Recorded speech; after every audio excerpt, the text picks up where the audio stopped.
करे छे अने तव्हांजी कंहिं ॿुधायो न आहे क्लास ऑनलाइन आहे। वेहो वेहो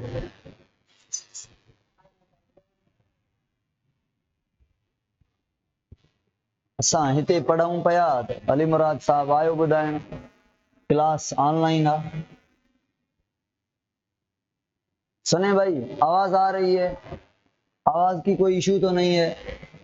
is there voice issue? Am I audible to all of you? ॿुधो था? सही सही ॿुधो था? ओके।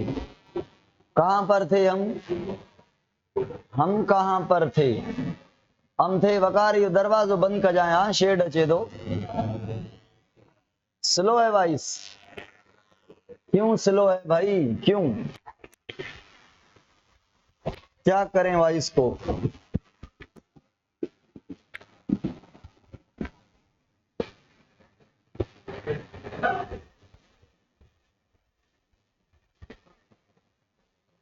चलो सही है ना? खामखा बोल रहे हैं। हाँ हम बोल रहे थे कि ये है प्रोकैरियोट का सिस्टम या यूकैरियोट का, बताएं।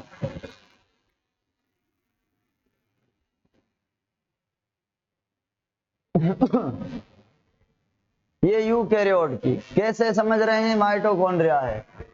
अच्छा मुझे बताएं कि लिंक रिएक्शन के जो NADH हैं वो दो कहां पर हैं? साइटोप्लाज्म में है या माइटोकॉन्ड्रिया के मैट्रिक्स के अंदर है? मैट्रिक्स के अंदर है। अच्छा एक और बात बताएं, इलेक्ट्रॉन ट्रांसपोर्ट चेन के क्रेब्स साइकिल के NADH 3 और 3 6 वो भी कहां पर हैं? माइटोकॉन्ड्रिया के मैट्रिक्स में है।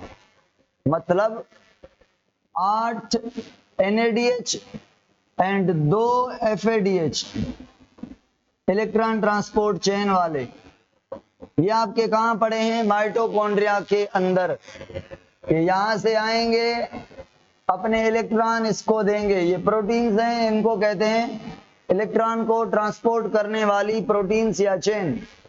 इलेक्ट्रॉन को ट्रांसपोर्ट करने वाली प्रोटीन्स या चेन्स, ठीक है।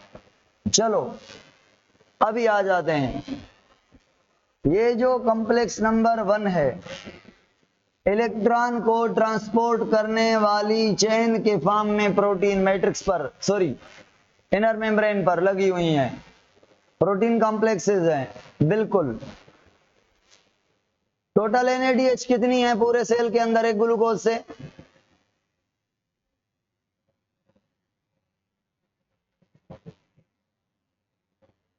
वाह वाह, पूरे सेल में 2, बाकी 8 आप खा गए। 2 ग्लाइकोलाइसिस वाली साइटोप्लाज्म में, 2 लिंक रिएक्शन वाली मैट्रिक्स में, 6 क्रेब्स साइकिल वाली मैट्रिक्स में, 2 2 6 10, 2 FADH 12 हो गई, मगर NADH 10। Good good. मैट्रिक्स में कितनी NADH हैं? साइटोप्लाज्म में कितनी NADH हैं एक ग्लूकोज से? मैट्रिक्स में 8, सही है। और साइटोप्लाज्म में 2 ग्लाइकोलाइसिस वाली, सही है। अब चलेगा काम, अब दौड़ेगा, अब बात समझ आएगी। सुने भाई, अब ये कॉम्प्लेक्स नंबर 1 है, इसको कहते हैं NADH डिहाइड्रोजिनेज। कॉम्प्लेक्स नंबर 1 का नाम क्या है? NADH से हाइड्रोजन लेने वाला, मतलब खुद रिड्यूस होने वाला। NAD को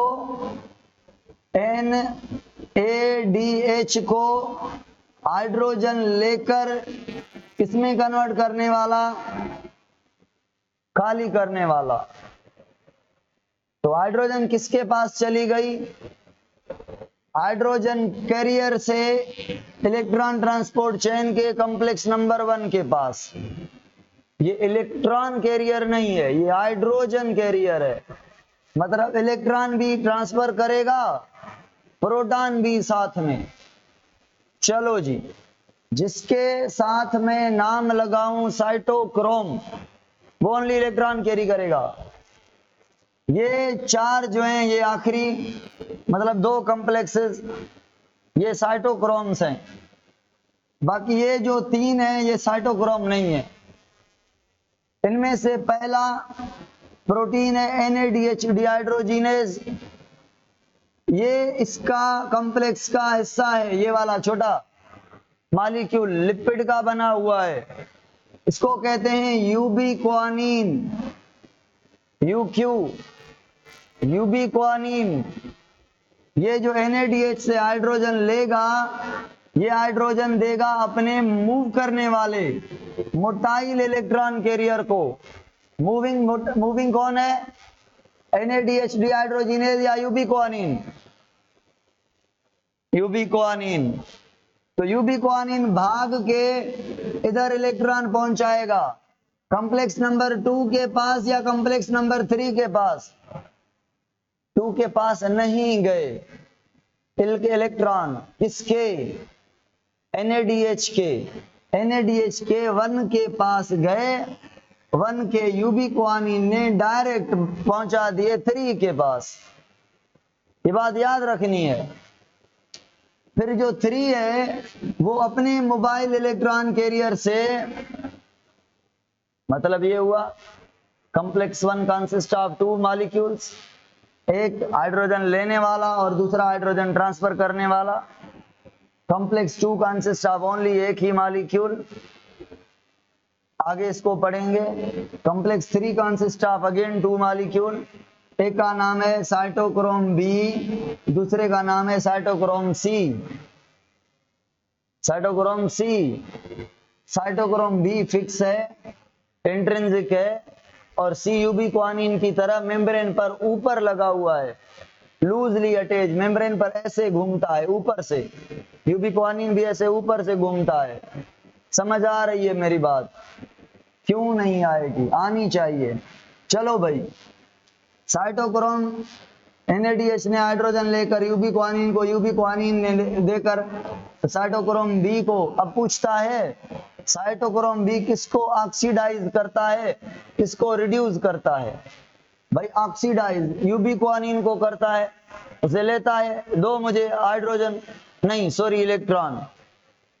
यूबीक्वानिन से क्या लेगा? ओनली, तो हम समझेंगे हाइड्रोजन। प्रोटॉन कहां गया? प्रोटॉन तो नहीं लिया साइटोक्रोम ने। ये कह रहा है मैं ओनली इलेक्ट्रॉन कैरियर हूं। समझते जाएं अच्छे तरीके से।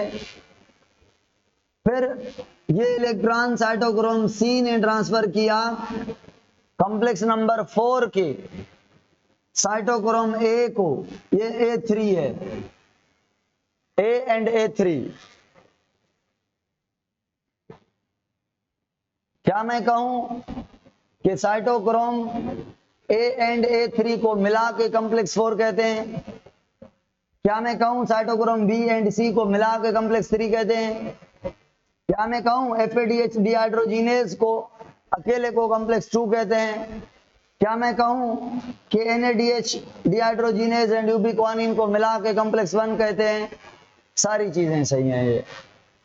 भाई सुने, अगर इलेक्ट्रॉन ट्रांसपोर्ट चेन में इलेक्ट्रॉन देने हैं, या देगा NADH या देगा FADH, दोनों एट अ टाइम यूज नहीं हो सकते।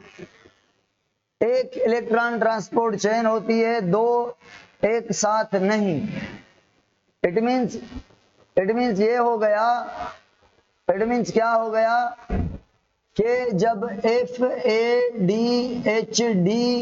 हाइड्रोजिनेज, FADH डिहाइड्रोजिनेज सब FAD से हाइड्रोजन लेगा, हाइड्रोजन लेकर इसको किसमें कन्वर्ट करेगा? ऑक्सीडाइज फॉर्म में। कौन लेगा? Complex number. एक बात याद करवा लूं, पढ़ी थी क्रेब साइकिल, उसमें पढ़ा था वो रिएक्शन जो मेम्ब्रेन पर होता है।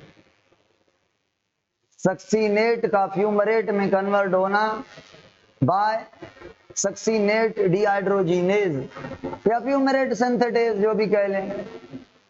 ये ओनली रिएक्शन है क्रेब्स साइकिल का जो मैट्रिक्स में नहीं होता, जो माइटोकॉन्ड्रिया के मेम्ब्रेन पर कॉम्प्लेक्स 2 पर होता है। कॉम्प्लेक्स 2 को ही हम सक्सीनेट डिहाइड्रोजिनेज के तौर पे काम करने में भी देखते हैं। यही मॉलिक्यूल है। ये जो क्लास है ना, आज इंटर की हो रही है। अब फर्स्ट ईयर वालों की आईडी हमने इंटर को दे दी है। हम दोनों सिस्टम से इंटर को पढ़ा रहे हैं। आज आपकी छुट्टी है। हमने आपको बताया था कि आप सुकून करें, इत्मीनान करें, सेल्फ स्टडी करें, बाकी खाली सुने फायदा है नहीं। सुने भाई, कहां पर थे हम? कॉम्प्लेक्स 2 किससे इलेक्ट्रॉन लेगा? Recording is going on. Complex 2 FADH से लेगा, बिल्कुल। FADH से लेगा तो देगा किसे? कॉम्प्लेक्स 3 को। मतलब 3 is common recipient of electron from complex 1 भी, कॉम्प्लेक्स 2 भी। और मजे की बात यह है कि कॉम्प्लेक्स 2 भी फिक्स है, लाइक कॉम्प्लेक्स 1 के NADH की तरह। देन क्या मैं कह सकता हूं कि कॉम्प्लेक्स 2 के भी इलेक्ट्रॉन यूबीक्वानिन पहुंचाएगा कहां तक? कॉम्प्लेक्स 3 तक। अगर यूबीक्वानिन कॉमन है इलेक्ट्रॉन ट्रांसफर करने के लिए फ्रॉम कॉम्प्लेक्स 1 टू कॉम्प्लेक्स 3 या कॉम्प्लेक्स 2 टू कॉम्प्लेक्स 3, अब बताएं दोनों, अगर पहला कॉम्प्लेक्स अगर NADH से हाइड्रोजन ले, दूसरा FADH से ले, तो यूबीक्वानिन तो एक है ना, एक इलेक्ट्रॉन आगे भेजेगा ना। समझ आ रही है बात? तो एक electron transport chain at a time होगी और ज्यादा प्रेफरेंस होगी किसको? इसका नंबर ज्यादा NADH का, तो NADH ज्यादा यूज होंगे। इसीलिए NAD से ज्यादा जो कोएंजाइम बाकी बनते हैं वो FAD ज्यादा होते हैं। वो FAD ज्यादातर, NAD ज्यादा हाइड्रोजन के एनर्जी कैरियर है, FAD कम हाइड्रोजन कैरियर है। FAD 2 बने तो NADH 10 बने। See the difference? At a time एक से इलेक्ट्रॉन लिया जाएगा, बिल्कुल ऐसा ही है। चलो यहां तक बात क्लियर हुई? हो गई, बिल्कुल हो गई। ये पता नहीं क्या क्या बन गया है मुझसे, दोनों तो मिटाइए।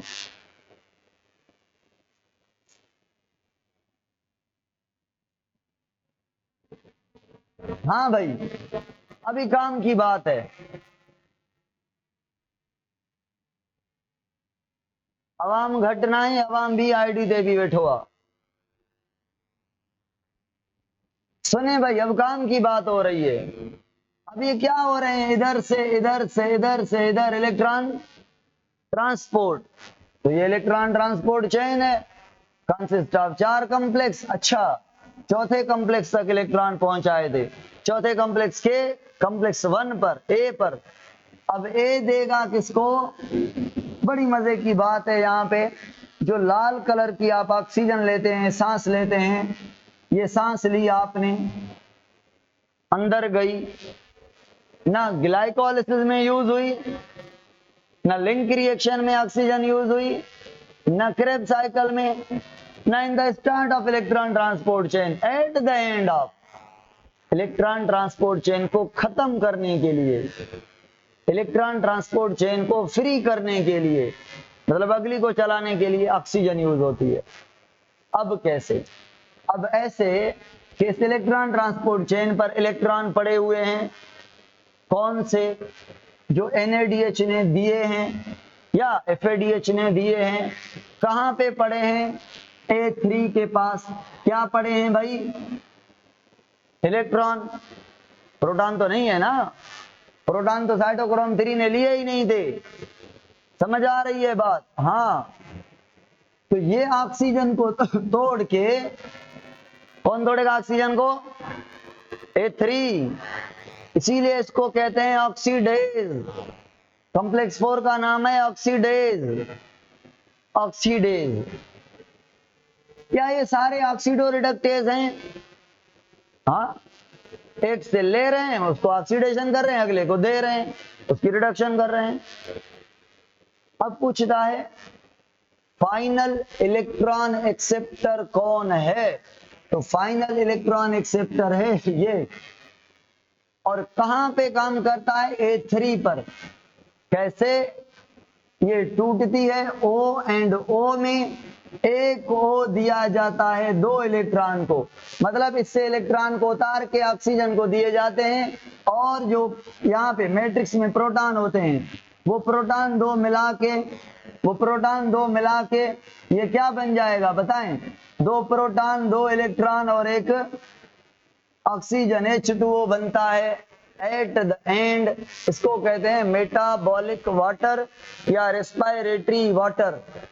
एट द एंड ये हॉट टाइप का वाटर बनता है। Maximum amount of water glycolysis में, लिंक रिएक्शन में, क्रेब्स साइकिल में या ईटीसी में कहां पे बनेगा? ईटीसी में। क्योंकि एक ग्लूकोज के लिए ईटीसी कितनी होंगी? जितने NADH और FADH, मतलब 12, 2 FADH और 10 NADH।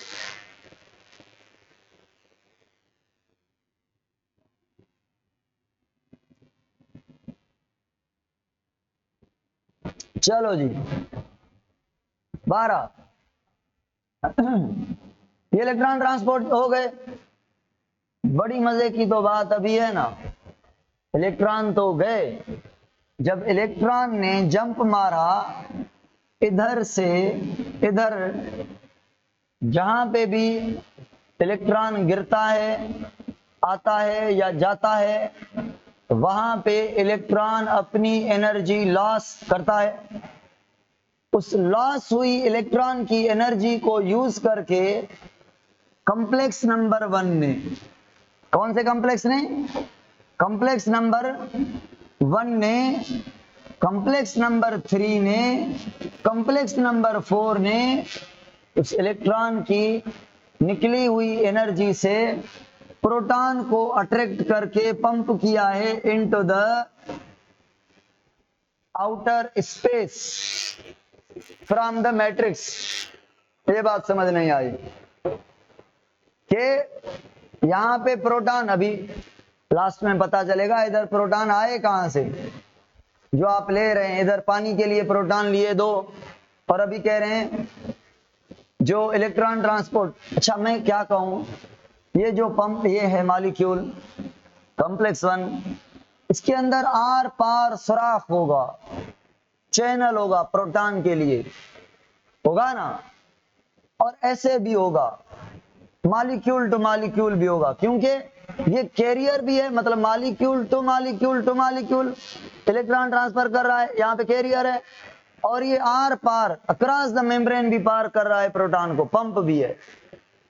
हॉरिजॉन्टल जो ट्रांसपोर्ट है मेम्ब्रेन पर, ये कैरियर है, और जो मेम्ब्रेन के अक्रॉस वर्टिकल है ये पंप है। वर्टिकल पंप होगा ना, हॉरिजॉन्टल कैसे पंप होगा? समझ आ गई बात? तो ये होलो है, इसके अंदर अब हाँ चैनल हॉरिजॉन्टल होगा। कैरियर मतलब ट्रांसफर करेगा, इलेक्ट्रॉन ट्रांसपोर्ट चेन का हिस्सा जो है वो साइड बाय साइड होगा। चलो भाई, इसके पास भी ऐसा किस्सा होगा, इसके पास भी ऐसा होगा। कितनी जगहों से इलेक्ट्रॉन की एनर्जी को यूज करके प्रोटॉन को पंप किया जा रहा है? 3। कौन सी? Complex 1, 3 and 4। कॉम्प्लेक्स 2 क्यों नहीं? यूबिक्वानिन क्यों नहीं? साइटोक्रोम C क्यों नहीं?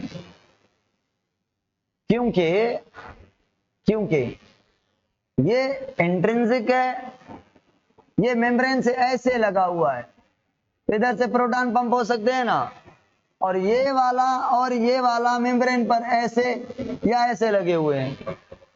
अब बताएं ये कैसे पंप करेगा, ये कैसे पंप करेगा? जो है एक्सट्रिंसिक, जो है लूजली, जो है इधर से उधर तक जाने वाला, वो कैसे करेगा? समझ आ रही है? कॉम्प्लेक्स वन से 4 प्रोटॉन पंप होते हैं, कॉम्प्लेक्स 2 से तो होते नहीं, 3 से भी 4 होते हैं, 4 से 2 होते हैं। टोटल प्रोटॉन कितने पंप हुए बाय एक NADH या एक FADH?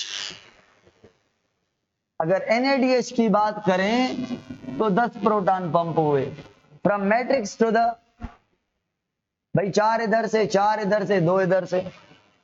अगर FADH की बात करें तो FADH के इलेक्ट्रॉन इधर गए, इधर आए ही नहीं, तो FADH ने ये वाले प्रोटॉन पंप किए, FADH ने ये वाले पंप किए कॉम्प्लेक्स 1 से? नहीं। तो कितने किए? 3 और 4 से। तो FADH 6 प्रोटॉन पंप करता है। अब प्रोटॉन कहां पे बढ़ गए? मैट्रिक्स में बढ़ गए या पेरीप्लास्टिड माइटोकॉन्ड्रियल स्पेस में? मैट्रिक्स में या पेरीप्लास्टिडियल पेरी माइटोकॉन्ड्रियल स्पेस में?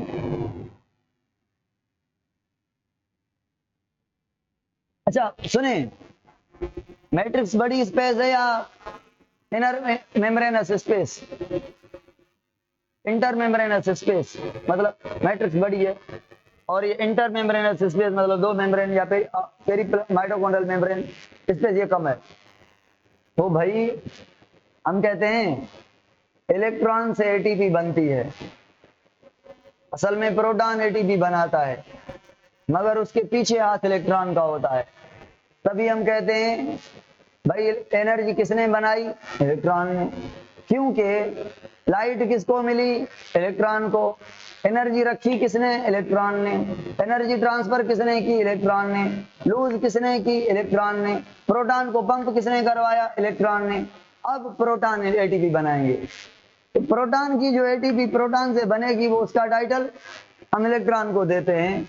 अब क्या हुआ, यहाँ पे proton proton proton proton proton proton इतने बढ़ गए कि एक प्रेशर बढ़ गया, फोर्स बन गया, जिसको कहते हैं प्रोटॉन का motive force, proton motive force, PMF, proton motive force, PMF। अब ये PMF बन गया। अब इस PMF बनने के बाद प्रोटॉन कह रहे हैं हमारी कंसंट्रेशन यहाँ पे क्या है? मैक्सिमम है। तो ये निकलने की कोशिश कर रहे हैं, कहाँ? जहां भी आया, मगर कोई चैनल नहीं है, ये रास्ते बंद हैं, सारे बंद है। हाँ, यहाँ पे चैनल लगा होता है, यहाँ पे चैनल लगा होता है। इस चैनल का ये जो है ये चैनल होता है, और जैसे चैनल से बाहर निकलें तो ये AT पेज होता है या हेड कह लें, ठीक है, F0 F1 कह लें इनको। इन दोनों को मिला के, हेड और चैनल को मिला के AT पेज को क्या कहते हैं? और ऑक्सीजोम, ऑक्सीजोम। F1 F0 कह लें, ऑक्सीजोम कह लें, हेड एंड चैनल कह लें। अब ये चैनल खुलेगा कब? जब PMF बढ़ेगा। PMF कब बढ़ेगा? जितनी ज्यादा इलेक्ट्रॉन ट्रांसपोर्ट चेन होंगी, प्रोटॉन उतने ज्यादा निकलेंगे, ग्रेडियंट बढ़ेगा, चैनल खुलेगा, तो बड़े प्रेशर से प्रोटॉन यूं निकलेंगे। 3 प्रोटॉन निकलेंगे तो उनसे इतनी एनर्जी मिलेगी कि हम ADP के साथ वो एनर्जी जोड़ के फॉस्फेट भी जोड़ देंगे। फॉस्फेट में एनर्जी नहीं है, प्रोटॉन का जो प्रेशर है वो एनर्जी है, प्रेशर के फॉर्म में एनर्जी है। वो एनर्जी ADP के साथ जोड़ के, अब ये एनर्जी जो ADP के साथ जुड़ गई, ADP हो गया रिएक्टिव। तो रिएक्टिव होने के बाद इसको फॉस्फेट लगा दिया है। इस फॉस्फेट से एनर्जी छुपी रहे इस बॉन्ड के अंदर, समझ आ रही है? ये एडीपी, ये एनर्जी, और ये खुली हुई एनर्जी के साथ ये फॉस्फेट, ये बन गई ATP। और जब इससे एनर्जी निकालेंगे तो इस बॉन्ड को तोड़ेंगे, फॉस्फेट को निकालेंगे तो ये एनर्जी मिलेगी और यूटिलाइज करेंगे, और ये है करेंसी। अभी मुझे बताएं ये किस्सा समझ आया कि NADH ग्लाइकोलाइसिस वाले जो हैं वो प्रोटॉन पंप 10 नहीं 6 करवाएंगे। मैं 4 बातें कह रहा हूं, मुझे बताएं झूठी कौन सी है, सच्ची कौन सी है। ग्लाइकोलाइसिस वाले 2 NADH FADH में कन्वर्ट होंगे, सच्ची बात है 200%, या 200% झूठ है, सच है, क्लियर है, सही है। और दूसरी बात, ये कन्वर्जन होगी माइटोकॉन्ड्रिया के इनर सेलेक्टिव मेम्ब्रेन पर, ये भी सही है। और तीसरी बात, FADH के फॉर्म में यूज होगा ग्लाइकोलाइसिस वाला NADH, ये भी सही है। और चौथी बात कि ये NADH 10 प्रोटॉन पंप नहीं करवा सकेगा, 6 करवाएगा। पांचवी बात, ये कॉम्प्लेक्स 1 तक इसके इलेक्ट्रॉन नहीं जाएंगे, सही है ना? क्यों नहीं जाएंगे कॉम्प्लेक्स 1 के पास? FADH। आखिरी बात, कंक्लूजन, 6 प्रोटॉन तो 2 ATP बनेंगी ग्लाइकोलाइसिस के NADH से, क्योंकि FADH में कन्वर्ट हुआ है।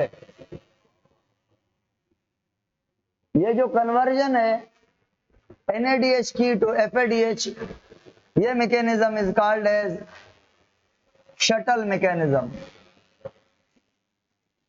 ये मैकेनिज्म NADH का आना, हाइड्रोजन देना और हाइड्रोजन FAD का ले जाना, is called as shuttle mechanism. ठीक हो गया यहां तक? ओके, चलो भाई अभी मुझे सवाल के जवाब दें। क्या ग्लाइकोलाइसिस में शुगर के अलावा कोई और पार्टिसिपेट कर सकता है? नहीं, answer is no, only sugar participate करेगी, प्रोटीन नहीं। लिपिड कहते जो हैं कि शुगर खत्म हो जाए तो लिपिड आ जाती है दूसरे नंबर पर। हाँ, लिपिड आती है, मगर लिपिड को तोड़ेंगे इनटू द एसिटाइल, या लिपिड को तोड़ेंगे, कन्वर्ट करेंगे इनटू द पायरुविक एसिड, या लिपिड को कन्वर्ट करेंगे इनटू द PGA। आधे से रेस्पिरेशन में लिपिड आ सकती है, एंड मोस्टली लिपिड आ सकती है एसिटाइल, मतलब लिंक रिएक्शन के बाद, मतलब क्रेब्स साइकिल में आ सकती है लिपिड डायरेक्ट। समझ आ रही है? अगर लिपिड को कहें कि भाई आ जाओ परमानेंट, तुमसे रेस्पिरेशन करनी है, हम छुट्टी दे रहे हैं शुगर को, आज के बाद शुगर से झगड़ा, हम रेस्पिरेशन शुगर से नहीं करेंगे, मुझे बताएं देन मजबूरी के टाइम में, मतलब ऑक्सीजन जब ना हो, एट दैट टाइम क्या रेस्पिरेशन हो पाएगी? The answer is no. What is the reason behind that? What is the reason behind that? Because glycolysis के पास तरीका नंबर 13वां है कि चलो भाई बाढ़ में जाए, link reaction, Krebs cycle, ETC, हम अपना 2 ATP से जुगाड़ करेंगे। जब लिपिड ग्लाइकोलाइसिस चला ही नहीं रही तो जुगाड़ कैसे होगा लिपिड का? समझ आए? एंड अगेन फैट की oxidation is a function of mitochondria. फिर मसला तो ये किस्सा है। चलो भाई, अगर प्रोटीन आ जाए, कहे मैं आके, ये पायरुविक एसिड में भी कन्वर्ट हो जाते हैं अमाइनो एसिड, PGA में भी, ये यहाँ पे कन्वर्ट होते हैं खास करके, ठीक है। तो कभी कभी शुगर से अमाइनो एसिड बनाए जाते हैं, पीजीए बना के पीजीएल, इससे अमाइनो एसिड भी बना सकते हैं। कभी कभी ग्लूकोज को ग्लाइकोलाइसिस के अलावा पेंटोज पाथवे में भेज देते हैं। पेंटोज पाथवे ऐसा पाथवे है इसमें 6 कार्बन वाली शुगर से ओनली 1 कार्बन निकाल के पेंटोज शुगर बनाई जाती है। इट में बी राइबोज, इट में बी डीऑक्सीराइबोज। तो पेंटोज पाथवे का नाम याद रखना है बस। और किस लिए होता है? पेंटोज शुगर बनाने के लिए। कहां से शुगर पेंटोज बनती है? ग्लूकोज से। ठीक हो गया। और रिएक्शन कौन से हैं? डिकार्बोक्सिलेशन, ऑक्सीडेटिव डिकार्बोक्सिलेशन करके पेंटोज शुगर बनाई जाती है। कभी कभी ये पूछ लेता है तभी बता रहा हूं, अदरवाइज नहीं। अच्छा, मेरे सवाल और भी हैं। मेरे सवाल और ये हैं, जगजीत सिंह तू मीरपुर में आ धाले वच भला अचिते अचिवे पढ़ चो परेशान दो या इंडिया भाई वहां लियो।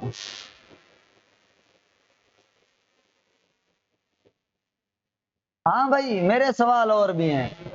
मेरा सवाल ये है कि अगर एक ग्लूकोज गुजरे ग्लाइकोलाइसिस से, how many substrate level ATP बनाएगा?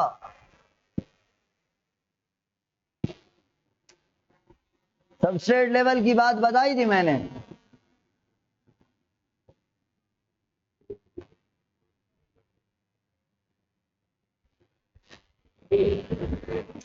Substrate level phosphorylation is equal to 4।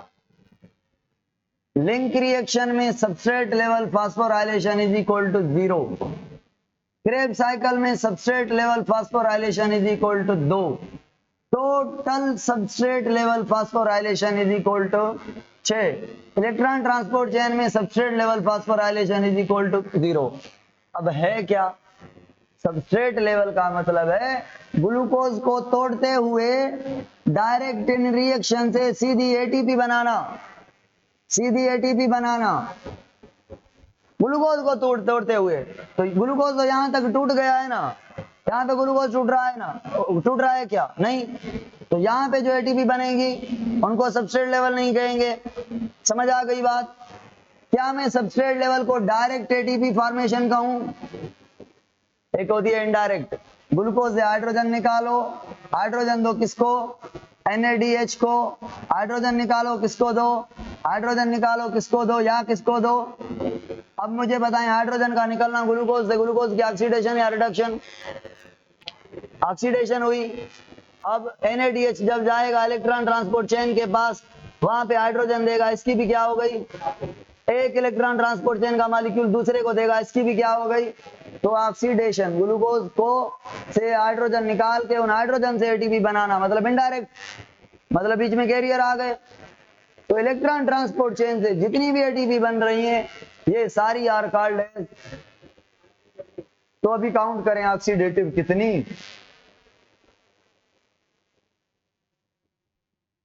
अभी बताएं, glycolysis, link reaction, Krebs cycle, PTC में CO2 कितने निकले? 0, 2, 4। एक ग्लूकोज की बात हो रही है, अदरवाइज एक क्रेब्स साइकिल में 2 CO2 रिलीज होते हैं। PTC में 0। डायरेक्ट एटीपी कितनी बनती है? 4, 0, 2, 0। इनडायरेक्ट एटीपी, ऑक्सीडेटिव एटीपी कितनी बनती है? ऑक्सीडेटिव एटीपी 0, जहां पे बनती हैं 0, 0 कितनी बनती हैं?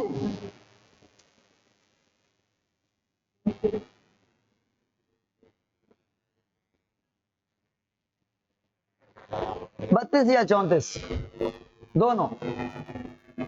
यूकैरियोट में 32, प्रोकैरियोट में 34। भाई कैसे? सुने, ग्लाइकोलाइसिस के कितने NADH? 2। यूकेरियोट में कितने ATP देंगे? 2 और 2 4 या 3 और 3 6? 4। मगर प्रोकैरियोट में और लिंक रिएक्शन के 2 NADH कितनी ATP देंगे? समझ आ रही है? क्रेब्स साइकिल के 2 NADH कितनी, 2 नहीं 6 NADH कितनी ATP देंगे? प्रोकैरियोट यूकेरियोट दोनों में बराबर। और क्रेब्स साइकिल के FADH भी होते हैं 2, वो कितनी ATP देंगे? अब टोटल काउंट करें, 4 4 और 18 22 और 6 28 और 4 32 इनके साथ eukaryote total oxidative ATP total. और प्रोकैरियोट में 4 FADH वाले, ये भी बराबर, 18 इधर भी बराबर, 6 इधर भी बराबर। ये ग्लाइकोलाइसिस वाले जो होते हैं, क्या होते हैं? ग्लाइकोलाइसिस वाले जो होते हैं, ये प्रोकैरियोट है ना, ग्लाइकोलाइसिस भी साइटोप्लाज्म में हो रही है। ग्लाइकोलाइसिस वाले NADH सीधा इधर इलेक्ट्रॉन देंगे या कोई मेम्ब्रेन क्रॉस करेंगे। ये प्रोकैरियोट सेल है या माइटोकॉन्ड्रिया है? मैंने बनाया है प्रोकैरियोट सेल है, ग्लाइकोलाइसिस साइटोप्लाज्म है, मैट्रिक्स नहीं है।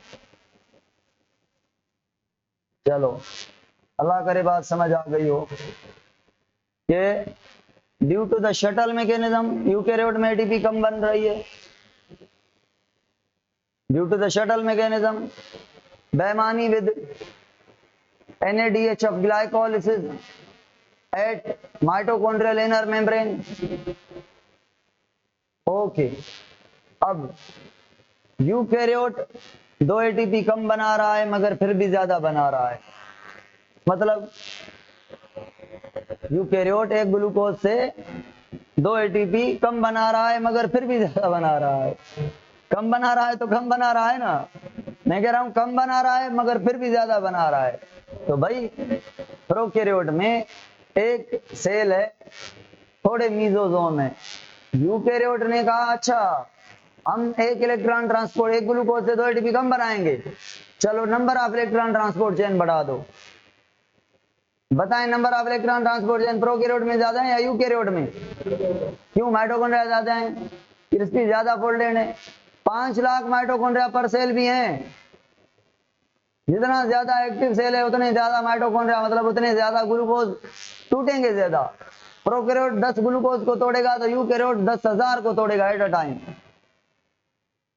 तो ऐसे केमिकल रिएक्शन तेज हैं यूकेरियोट के और प्रोकैरियोट के कम। यहां तक आपका चैप्टर हो गया आधा पूरा, और आधा रहता है जो कि मैं 1.5 घंटा बाद में लेके इंशाल्लाह कंप्लीट करूंगा। नहीं हुआ तो 2 घंटे, नहीं हुआ तो 2.5 घंटे, और फिर भी नहीं हुआ तो छोड़ देंगे। 2 घंटे से ऊपर नहीं लेंगे इंशाल्लाह। 1.5 घंटे में हो जाएगा, हो जाएगा 1.5 घंटे में। ये थोड़ा टेक्निकल किस्सा था, इसीलिए हाणे थोड़ी चाय पियूं। घणो टाइम थियो आहे? 40 खां 40 ताईं कलाक वरितोसीं ईमानदारी सां, पर 10 मिंट विया हलिया विञाइजी विया। हाणे ईअं कयूं था, कहिड़ो आंसर ॾियां सदला खे? हा सदला, इहो चैप्टर 100% इम्पोर्टेंट आहे। 100% बि न 200 कयोसि, हाणे 1000 करे छॾियो भला। 7 सवाल हिन मां ईंदव, हिकु सवाल त हे ईंदव, कहिड़ो ॿुधायां सुने भाई। एंट्री का सवाल नंबर 3 2 मैंने बताए थे इससे।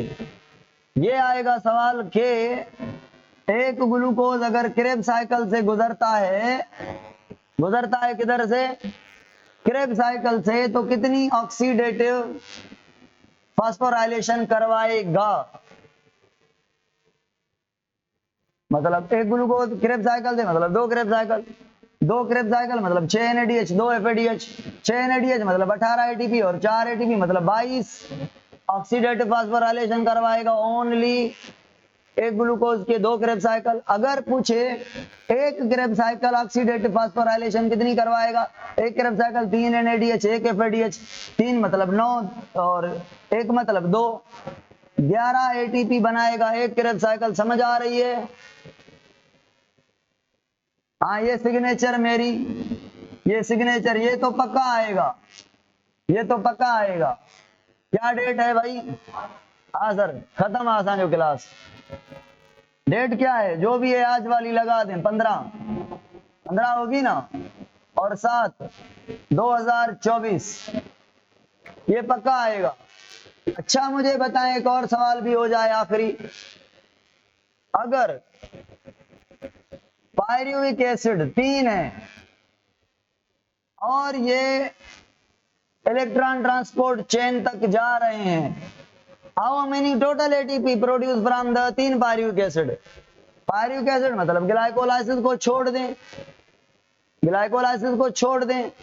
3 पायरुविक एसिड मतलब 3 लिंक रिएक्शन, 3 लिंक रिएक्शन मतलब 3 NADH। हाँ भाई, 3 NADH और कुछ भी नहीं। और 3 क्रेब साइकिल, 3 क्रेब साइकिल मतलब 3 NADH 3 NADH 3 NADH 9 NADH, और 3 Krebs cycle 1 FADH 1 FADH 1 FADH मतलब 3 FADH, और 1 ATP 1 ATP 1 ATP मतलब 3 सबस्ट्रेट लेवल फास्फोराइलेशन।